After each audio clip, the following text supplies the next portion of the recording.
Bam! Salut à toi mon jeune YouTubien, comment vas-tu? J'espère que tu vas bien. Ici on est sur Twitch. Dorénavant toutes les vidéos que j'enverrai sur YouTube seront faites en live sur Twitch. Alors si tu veux me rejoindre, si tu veux parler de l'actualité marseillaise, eh ben il faut passer sur la chaîne Twitch. Tu as les liens normalement dans la description et sur la chaîne, regarde dans l'onglet communauté, tu trouveras ton bonheur. Alors, je regarde les notes. Alors, 8 sur 10, j'aurais mis 9 si la température de la journée aurait dépassé 6. Si ça aurait été au top, nous dit Manolo. Ok. Donc voilà, on est en plein live. Donc si je réponds à des personnes, ne t'en fais pas. Allez, donc on commence avec l'actualité olympienne. Et après, on ira sur le mercato. Avant de commencer sur l'actualité et le mercato, je tenais à vous préciser que bientôt, les lives sur YouTube seront normalement arrêtés. Voilà, je vois que de moins en moins vous êtes nombreux sur ma chaîne. Eh ben, il faudra passer maintenant dorénavant sur Twitch pour voir des lives. Si vous voulez voir du contenu sur YouTube, ça sera des vidéos. Pas tout de suite, mais au fur et à mesure du temps que ça avance. Peut-être ce mois-ci, peut-être le mois prochain, peut-être en février, en janvier, je sais pas. Mais en tout cas, ça va arriver. Allez, on part sur l'actualité marseillaise. Et je vous lis de temps en temps hein, sur Twitch. N'hésitez pas à m'envoyer des messages. Alors, Karim Attab, journaliste de Maritima, nous précise que l'entraînement de ce matin, avec quelques internationaux de retour comme Kondogbia et Mbemba du côté du centre Robert Louis Dreyfus. Il y a Azzedine Ounahi qui est aussi de retour. Voilà, il était blessé au dos, il s'était blessé chez lui. Donc, est-ce que c'était une blessure diplomatique ou une vraie blessure? Moi, à mon avis, c'était diplomatique. Je ne sais pas ce que vous en pensez dans le chat, mais je ne sais pas ce que vous en pensez dans la vidéo. Moi, je pense que c'était une blessure diplomatique, puisqu'on peut mettre en lien l'arrivée de Mehdi Benassia, qui devrait arriver cet après-midi. Donc, le nouveau conseiller, et non pas directeur sportif comme certains disent. C'est un conseiller sportif. Voilà, il va être comme Jean-Pierre Papin. Il n'est pas embauché par l'Olympique de Marseille. Il sera payé par Pim Pam Poum, j'en sais rien. Mais en tout cas, il sera conseiller sportif auprès de Longoria. Donc, ça sera lui qui prémâchera le travail pour la direction sportive du club, pour pourquoi pas le mercato, ici et là. J'ai pas compris la question, nous dit Lélio. La question c'est, est-ce que tu penses, Lélio, que Azzedine Ounahi était vraiment blessé ou pas? Voilà, Azzedine Ounahi, il y a 2-3 semaines, quand on a appris qu'il s'est blessé tout seul à la maison en tombant sur le dos, j'ai trouvé ça un petit peu bizarre. Mais là, vu qu'on peut mettre en lien que Mehdi Benassia était son agent, et qu'on attendait la venue de Mehdi Benassia au club, je pense qu'on peut le mettre en lien par rapport au retour d'Azzedine Ounahi qui revient pile poil aujourd'hui quand Mehdi Benassia est attendu à la commanderie. Pape Gueye est bien dans le rythme. Klos, Lodi, Harit, Sarr, Ndiaye et Meïté sont absents. Oui, forcément. Klos, il a joué hier avec l'équipe de France. Lodi, il a joué cette nuit contre l'Argentine, où je crois qu'il était remplaçant. D'ailleurs, le Brésil a perdu contre l'Argentine 1-0 et il s'est passé des choses dingues là-bas dans le stade, avec les supporters qui se sont fait tabasser à coups de bâton. Harit, il va jouer normalement, je crois. Il a joué hier soir, il me semble, avec le Maroc, si je ne me trompe pas. Sarr et Ndiaye, ils ont joué normalement hier ou avant-hier avec le Sénégal. Et Meïté avec la Côte d'Ivoire, je ne sais pas quand c'est qu'il a joué. Dites-moi-le dans le chat, les amis, je ne sais plus. Allez, on descend l'actualité, donc l'entraînement qui reprend. Mehdi Benassia, bah voilà, je vous parlais de Mehdi Benassia justement. Il est attendu cet après-midi, donc ce mercredi après-midi. Il arriverait en tant que conseiller sportif plutôt que directeur sportif, comme je l'ai dit. Donc c'est Seb Nonda qui nous le dit. Seb Nonda, c'est journaliste du côté du Foot Mercato, si je ne me trompe pas. Salut le mec de Saint-Cyr, comment vas-tu? Je parle un petit peu de l'actualité, c'est la vidéo pour YouTube.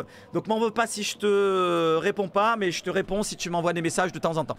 Donc là, je parle de l'arrivée de Mehdi Benassia qui va être en tant que conseiller sportif. Le mec qui va travailler avant Longoria. Il va lui prémâcher le travail, il va commencer à travailler sur un dossier. Par exemple, actuellement, on parle des dossiers de Kamada, on parle des dossiers de Fabio Vieira, de Pim Pam Poum, de beaucoup de joueurs, de Miko Tadze, je sais plus qui, dans le mercato. Et bien lui, ça sera lui qui travaillera dessus avant que Longoria travaille aussi dessus. Et après, avant que McCourt valide l'achat ou alors l'Arabie Saoudite si le club est racheté d'ici là. Allez, on continue. Donc Mehdi Benassia, bienvenue à toi si tu arrives. Mehdi Benassia est attendu ce mercredi après-midi, on vient d'en parler. Je descends. Des infos sur la commanderie avant d'aller à Strasbourg samedi. Ounahi est là, de retour de blessure. Diplomatique, comme je l'ai dit.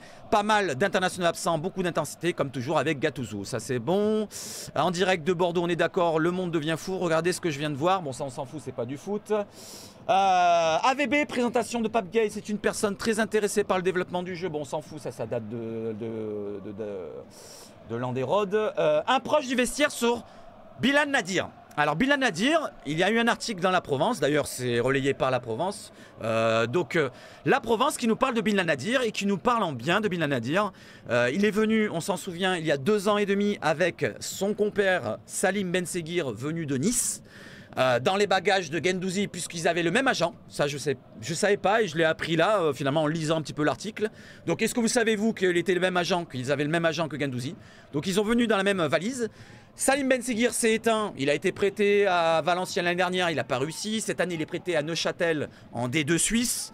Je pense qu'on va l'abandonner, Salim Benseghir. Mais Bilal Nadir, il commence à s'imposer. On le voit de plus en plus dans le groupe pro de l'Olympique de Marseille. Avec Gattuso, on l'a vu pratiquement sur tous les groupes, dont l'effectif pro, pour tous les rencontres.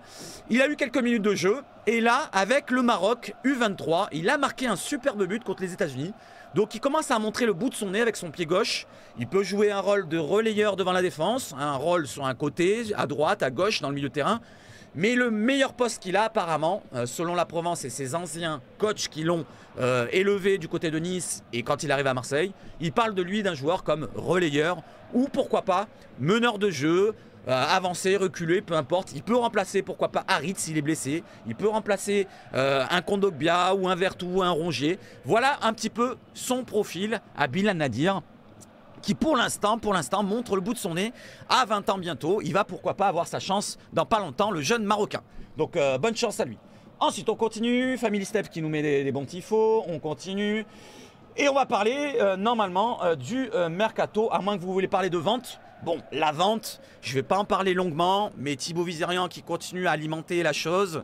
Alors logiquement, je pense comme tout le monde que le club est potentiellement en vente depuis des années. Est-ce que c'est fait, est-ce que c'est pas fait? Ça, je ne sais pas, je ne suis pas dans le secret des dieux, comme il dirait Romain Molina. D'ailleurs, Romain Molina, pour lui, le club n'est pas encore vendu. Thibaut Vizerian dit que oui, c'est vendu. Qui croit dans cette affaire-là? Moi, je crois ce que je vois. J'attends que ça se fasse officiellement. Et dès que ça sera fait officiellement, ben, on sera tous contents. Voilà, s'il y a une vente, tant mieux. S'il n'y a pas de vente, ben... tant mieux ou tant pis, c'est pas grave, on continue comme on est à l'Olympique de Marseille. C'est pas l'Arabie Saoudite que j'attends, moi je m'en fous. C'est mon Olympique de Marseille, c'est pas le club de l'Arabie Saoudite. Allez, on continue maintenant et on va sur le Mercato. Allez, la page Mercato, je change de page. Merci Thibaut et merci à tous ceux qui parlent de la vente OM pour faire un petit peu de buzz. Allez, on continue. Tac, le Mercato, je monte. Eh ben tiens, on commence par Amin Harit. Amin Harit, à boire, j'avais pas vu, excuse-moi. Ah merde, j'ai rien, j'ai pas à boire.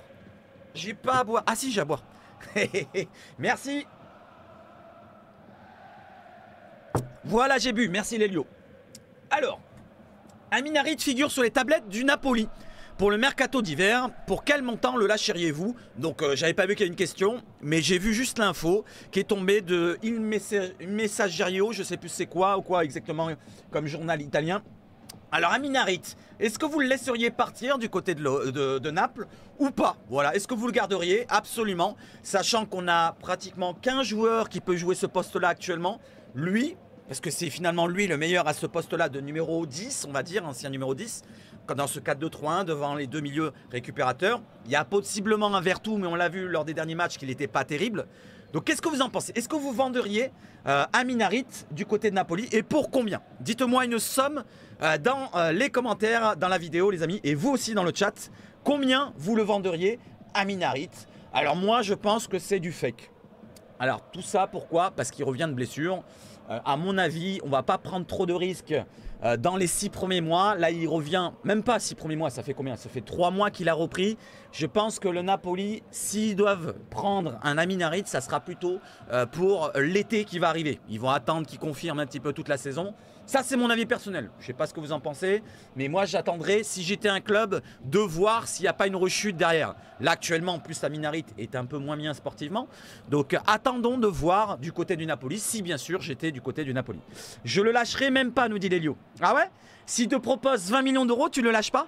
20 millions d'euros, sachant que l'Olympique de Marseille l'a racheté du côté de Schalke pour 5 millions d'euros à peine. C'est pas énorme quand on regarde la qualité du joueur. Donc 20 millions d'euros, tu l'achèterais pas à Lélio? Putain, 20 millions. Alors dis-moi, pour 20 millions, est-ce que tu le lâcherais? Allez, je continue. Amin Harit, on passe. Mehdi Ménassi, on en a parlé. Devrait arriver cet après-midi à la commanderie. Est-ce qu'il est arrivé? Je ne sais pas. Pour l'instant, il n'y a pas de photo.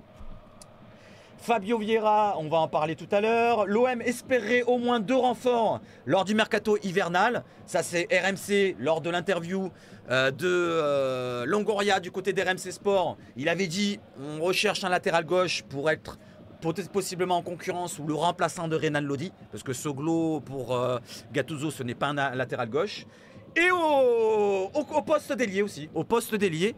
Donc, selon Gattuso, un poste beaucoup plus, un profil pardon, beaucoup plus technique qu'Ismaïla Sarr selon Bawawa et selon RMC Sport aussi. Allez, on continue. Fabio Vieira. Alors, qui c'est qui connaît Fabio Vieira, les amis, dans le chat? C'est un joueur qui est actuellement du côté d'Arsenal, anciennement du côté de Porto si je ne me trompe pas. Il avait plutôt été bon du côté de 20 millions, je le vends, nous dit Manolo. Moi aussi, pour 20 millions, je le vends aussi, Lélio. Et pour 10 millions, est-ce que vous le vendez à Minarit? Je reviens à Minarit. Donc Fabio Vieira, qu'est-ce que vous en pensez, vous, dans la vidéo? N'hésitez pas à m'en parler. Donc Fabio Vieira, c'est un Bernardo Silva bis, on va le comparer à ce joueur-là, puisqu'il est portugais aussi. Un peu plus grand, un peu plus physique, peut-être moins bon dans tous les domaines, on va dire. Mais c'est quand même un joueur de qualité. Il a prouvé du côté du Portugal au FC Porto. Là, Arsenal, c'est un peu plus compliqué pour lui.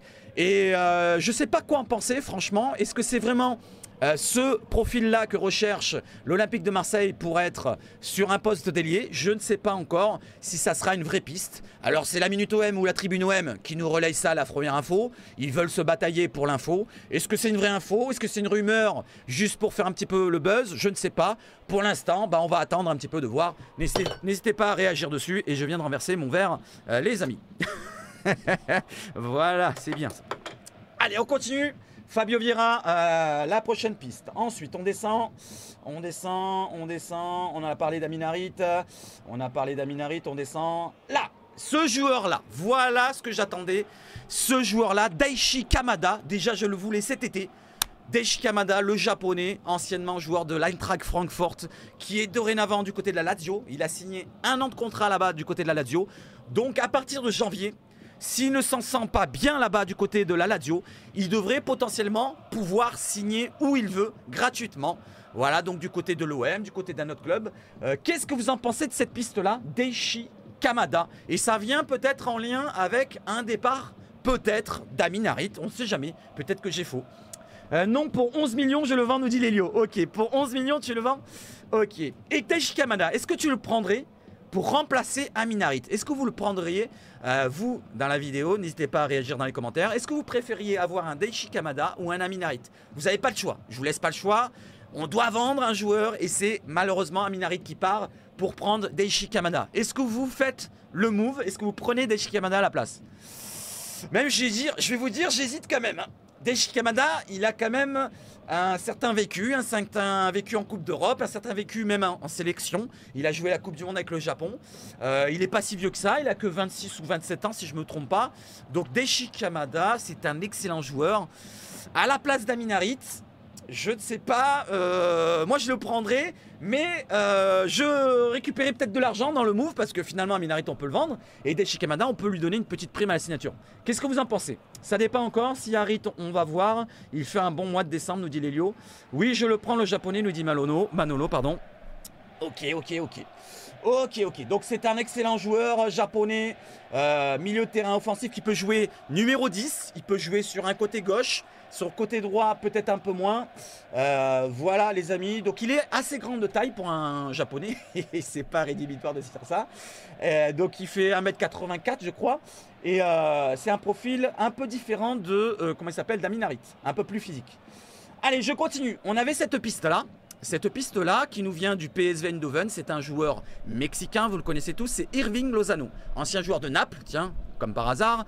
Apparemment, l'OM serait intéressé par l'ailier droit mexicain Hirving Lozano, 28 ans. Son contrat avec le PSV Eindhoven se termine en juin 2028 et sa valeur est estimée à 20 millions d'euros. Cette saison, il a joué 12 rencontres pour 5 buts et 2 passes décisives. Alors cette rumeur nous vient de El Futbolero exactement. C'est un média mexicain, il faut prendre avec des pincettes. Moi, je ne suis pas sûr. Est-ce que vous êtes sûr, vous, de votre côté? Voilà, donc ça, on va le mettre de côté. Ça a été démenti par la Minute OM, il me semble, par d'autres comptes derrière. Voilà, donc ça, c'est une des premières rumeurs qui est tombée il y a quelques jours déjà. On continue. On continue, donc l'OM qui veut 2 renforts, ça on l'a vu. Je continue, Amin Harit, on en a parlé, Fabio Vieira on en a parlé, Amin Harit on en a parlé. Donc là vous avez l'affiche selon OM Passion. Donc il a joué 8 matchs cette saison, 1 but, 2 passes D, 1 match en Carabao Cup, 1 passe décisive et 1 match en... C'est quoi ce logo là? Je ne sais pas. EFL Cup peut-être. 1 match, 1 but. Ok. Ensuite, on descend. Plusieurs clubs de Première Ligue analysent la situation d'Ismaïla Sarr selon Instant OM. Alors, Instant OM, je ne connais pas ce compte, il n'y a pas de source. Qu'est-ce que vous en pensez de cette rumeur-là? Est-ce que vous laissez partir Ismaïla Sarr? Il est apparemment, selon Instant OM, pisté par des clubs de Première Ligue. Est-ce que vous le laisseriez partir? Et salut à toutes et à tous, hein, ceux qui arrivent, n'hésitez pas, on est 6 à me saluer, je vous salue en retour, même si je suis en train de faire la vidéo pour YouTube, voilà, je vous salue en retour. Mais un peu faux, Lozano je le prends direct, mais un peu faux, c'est-à-dire un peu faux, j'ai pas compris. Tu veux dire la rumeur elle est fausse? Donc Ismaïla Sarr, est-ce que vous laisseriez partir? Alors je sais pas, il n'y a pas marqué d'infos, est-ce que c'est un prêt, un achat? On ne sait pas. Ça dépend les clubs, nous dit Lélio. Après moi, peu importe le club, hein. Franchement, Ismaïla Sarr, s'il part pour une somme au-delà de ce qu'on l'a acheté, c'est-à-dire 13 millions d'euros, il me semble, si on le revend 13 ou 14 millions ou 15 millions, peu importe. Allez hop, merci Ismaïla pour tes 4 buts et 2 passes décisives. Voilà, donc dans le jeu, ça n'a pas été terrible. Pour ma part, j'ai préféré largement Under dans l'implication et dans le talent. Voilà, après, s'il arrive qu'on a un remplaçant à Ismaïla Sarr, je serai que content. Allez, je continue. Ismaïla Sarr, donc on en a parlé. Harit, on en a parlé. Mehdi Benassi, on en a parlé. Ah oui, il y avait cette rumeur-là. Alors ça aussi, c'est à prendre avec des pincettes. Un attaquant qui nous vient de Ligue 2, Alexandre Mendy, anciennement de Bordeaux. Alexandre Mendy fait partie des attaquants qui intéressent l'OM en vue du prochain mercato. L'attaquant canet est sous contrat jusqu'en 2026. Il a inscrit 21 buts la saison passée, toutes compétitions confondues, et déjà 10 en 2023-2024, mais en Ligue 2. Voilà, comme les joueurs qu'on a recrutés en début de saison, avec Ismaïla Sarr justement et Iliman Ndiaye qui venait de Championship. Voilà encore un joueur qui nous vient de Ligue 2, mais cette fois française. Alexandre Mendy, est-ce que vous prenez pour être potentiellement le remplaçant du remplaçant? Parce qu'il y a Aubameyang, il y a Vitinha et il y aurait Alexandre Mendy. Alors Alexandre Mendy, c'est un profil différent. Moi, de ce que je m'en rappelle, quand il était à Bordeaux en Ligue 1, c'est un profil vachement puissant. Voilà, vachement puissant. Un petit peu comme Vitinha, mais plus grand et plus physique. Donc peut-être un profil qu'on n'a pas, peut-être en supplément, en suppléant de ce qu'on a déjà en troisième attaquant. Pourquoi pas, mais vraiment en troisième. Hein. Si c'est pour prendre, pour remplacer un autre, franchement, je vois pas le bon move, quoi. Après, même pour troisième, franchement, joueur comme ça, quel âge il a maintenant? Il a 25 ans, un truc comme ça. Ça fait quelques années qu'il est connu. Je pense pas que ça vaut le coup de le prendre. Non, je le prends pas, nous dit Lélio. Je le vends 19 millions Everton, nous dit Lélio en parlant de Ismaïla Sarr. Ok, 19 millions, c'est quand même pas mal. Allez, on continue. Donc, Alexandre Mendy, on en a parlé.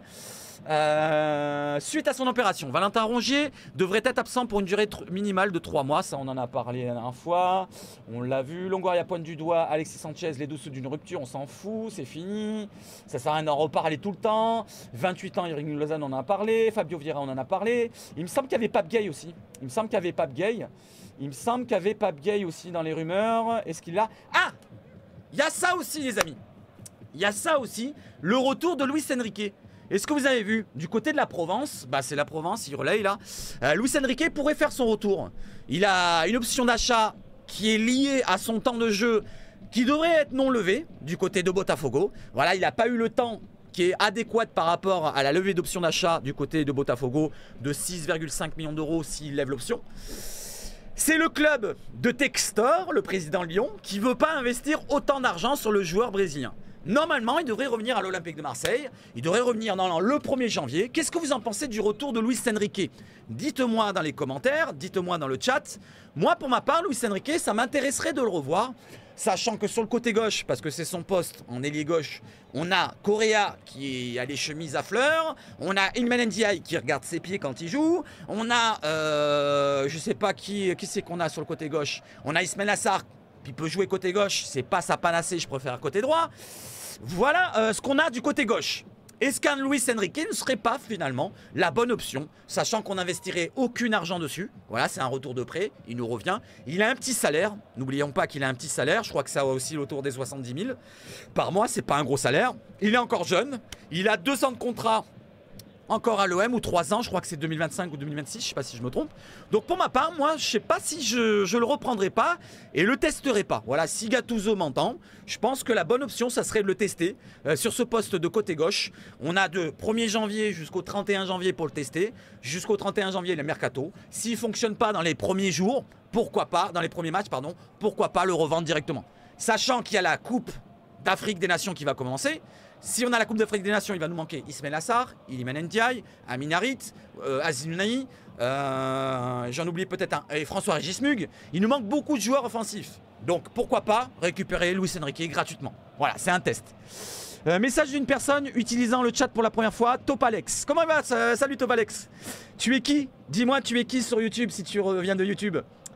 Salut TPR, salut TPR. Seb, ne serait-ce pas Textor qui joue au jeu du rabais en ne le faisant pas jouer suffisamment? Je viens de le dire. Je viens de dire que le président de Botafogo, c'est John Textor, le président de Lyon. On sait qu'ils sont pas trop amis entre Textor et l'Olympique de Marseille. Donc pourquoi pas jouer un mauvais coup à l'OM en essayant d'investir le moins possible, sachant que l'option est à 6,5 millions d'euros. Pourquoi pas la baisser à 5 millions, à 4 millions, pourquoi pas gratter un petit peu du côté de Botafogo et de John Textor. Voilà, donc Luis Enrique, pour ma part, une belle option si on devrait le récupérer gratuitement. Si ça fonctionne pas, si on voit qu'il n'a pas pris vraiment du poids, de l'expérience et vraiment qui se lâche pas du côté de l'OM, eh ben on le relâchera directement, on le vendra même au rabais, c'est pas grave. Allez, 3, 4 millions, c'est pas grave, on perdra un petit peu, mais au moins on aura testé la chose. Je sais pas ce que vous en pensez, mais moi c'est ce que je ferais pour Luis Enrique. Allez, je continue, n'hésitez pas à réagir. Je continue. Luis Enrique, on en a parlé. Je croyais qu'il y avait un dossier Pape Gueye. Dessus. Aziz Nounahi, je vous en ai parlé, pour moi, c'est une blessure diplomatique. Il revient comme par hasard quand Benassia arrive au club. Comme par hasard, Benassia, il arrive, il signe en tant que conseiller et pas en directeur sportif. Comme par hasard, Aziz Nounahi revient au club. C'est bizarre, hein? C'est bizarre. Allez, je continue. Je regarde toutes les infos pour le mercato. Bon, il n'y a plus grand chose à dire dessus. Il me semblait qu'il n'y avait pas de Gueye. Dites-moi dans le chat, il n'y avait pas une info sur Pape Gueye qui est pisté par un club? Dites-moi. Normalement, pour l'instant, il n'y a plus rien. Voilà, il n'y a plus rien. Et on va clôturer la vidéo. Donc pour ceux qui ont regardé la vidéo jusque maintenant, je vais vous mettre une petite pub, celle des maillots. Voilà, donc dorénavant, n'hésitez pas. C'est gratuit d'aller sur le site, vous n'avez rien à payer. Et dès que vous allez sur le site, vous verrez que vous avez des maillots à 25-26 €. Normalement, les maillots sont envoyés à date et en heure précise, c'est-à-dire 2 semaines environ. Et ben vous pouvez commander vos maillots moins chers. N'hésitez pas à y aller. Voilà, je vous mets la pub pour la fin. Elle devrait tomber dans 5, 4, 3, 2, 1, 0. Salut les footeux, tu veux un maillot à 26 €? Eh ben je te conseille le site R2 Foot où tu pourras trouver ton bonheur dans tous les maillots de clubs, de nations et même pour les enfants avec des survêtements qui sont disponibles aussi. Je vais te montrer où tu peux avoir aussi une petite promotion avec le code SHF. Donc tu vas par exemple sur ce maillot là de l'OM, tu le commandes, tu vas dessus et tu vois que le prix est à 26 €. Tu prends ta taille, par exemple du L, tu mets ce que tu veux comme patch dessus le maillot. Tu peux aussi faire le flocage, c'est des rajouts bien sûr, il faudra payer un supplément. Et ensuite tu ajoutes au panier. Tu arrives bien sûr à cette page-là et tu... Alors pour préciser, pour ceux qui hésiteraient à commander, il n'y a eu aucun souci sur toutes les commandes que j'ai eu à gérer. C'est pas moi qui les gère bien sûr, mais j'ai eu qu'un seul retour, il est passé par le Discord, ça a été réglé avec le compte du site. Donc il n'y a aucun problème. Moi j'ai commandé pour ma part, jamais eu de problème. Donc voilà, vous pouvez commander, n'hésitez pas, c'est moins cher, c'est de la qualité plutôt propre pour des maillots réplica comme on dit, enfin des imitations plutôt. Donc n'hésitez pas, 26 € les maillots avec bien sûr un frais de port qui est plus important qu'ailleurs. C'est 10 € le frais de port. Donc si vous en commandez plusieurs avec le mot de passe, le code SHF, vous aurez 5 à 10% je crois sur la commande. Et voilà, comme ça permettra d'avoir un beau maillot comme j'ai à l'écran là. Voilà les amis, vous avez compris, donc je vais enlever la pub. Merci à toutes et à tous. Pour terminer la vidéo, je tenais à préciser que bientôt ça sera plus sur YouTube les lives, ça sera sur Twitch. Voilà, ceux qui veulent me donner de la force, c'est sur Twitch qu'il faudra venir. Allez, maintenant je clôture. 5, 4, 3, 2, 1. Vive le foot chez Sabache Foot. Et allez l'OM.